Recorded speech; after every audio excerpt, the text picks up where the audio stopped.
Anibushu. This is going to be my response to Indigenous leadership organizations, and I'm going to try a video. I made notes, so I will be looking away periodically.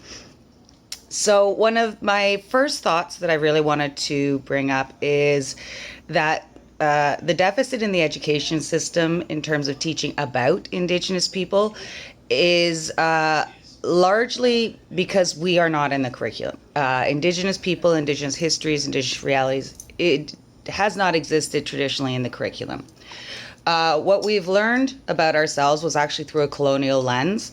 And so I wouldn't even say that a lot of it is accurate. What we need are documents written about Indigenous peoples and histories by Indigenous peoples. So that's why one of the strategies that I love is storytelling and talking circles. I'm a huge fan of talking circles. We do talking circles every day, and even just for a check-in, like, hey, how was your evening? What's up? So I find that incorporating that in gives everybody the opportunity to actually feel heard and valued that day. I use a lot of YouTube videos because they're free, and they can be great. And almost anyone can make a YouTube video, so you do need to check for quality, authenticity, validity, all of that stuff. There are a lot of NFB films, National Film Board, that are free and excellent to watch. One of my favorites that I just showed my students the other day was Angry Inuk, which, if you haven't seen it, I strongly recommend it. It's a fantastic film. Shows the realities of this ban on seal products and the impact on the Inuit and the realities of their life. Because for so many people, I mean, First Nations and Métis culture is vague at best, most people's knowledge. And then if you add Inuit into it, most people have no idea. And unfortunately, a lot of them still, I believe, picture people living in igloos and still having dog sleds. And thanks to the RCMP there, that is long gone. But anyway, so what challenges do I face and how do I overcome them?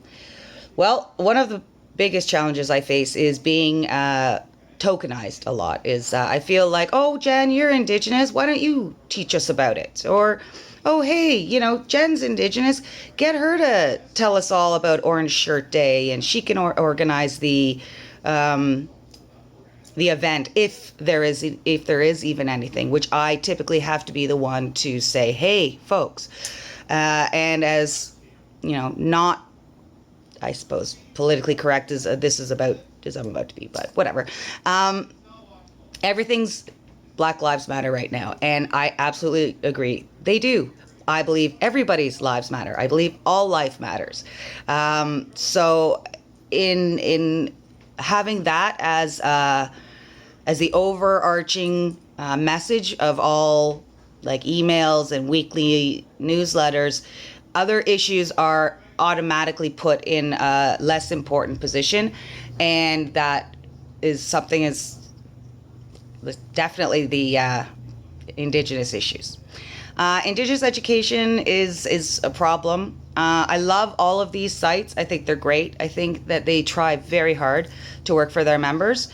And I know if I've ever, any of the Indigenous agencies that I've ever gone to and that I currently use, I also access Nish Health, because I work and live in downtown Toronto, and the Native Women's Center. I also watch APTN constantly. It's actually on my TV right now. It's great. And I find that it actually helps with my language classes, which is good, just because I'm listening to the language so much. The organizations do their best to represent people.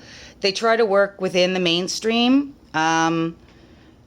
because the mainstream still has, like, no, you can't do this, no, you can't do that, no, you can't smudge in the classroom, no, you can't. And so these organizations try to find ways to help Indigenous people work and exist within the mainstream. And I believe they have everyone's best interest at heart. I really do. And anybody I've interacted with from any of the Indigenous organizations In downtown Toronto, there's also the Native Council Fire, which is for more transient Indigenous people. And I did some work with them and working on a project that I did for another course for this. And it was great. So Miigwech.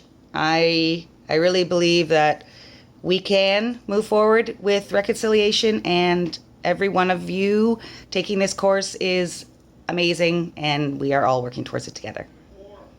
Gigo Abamin.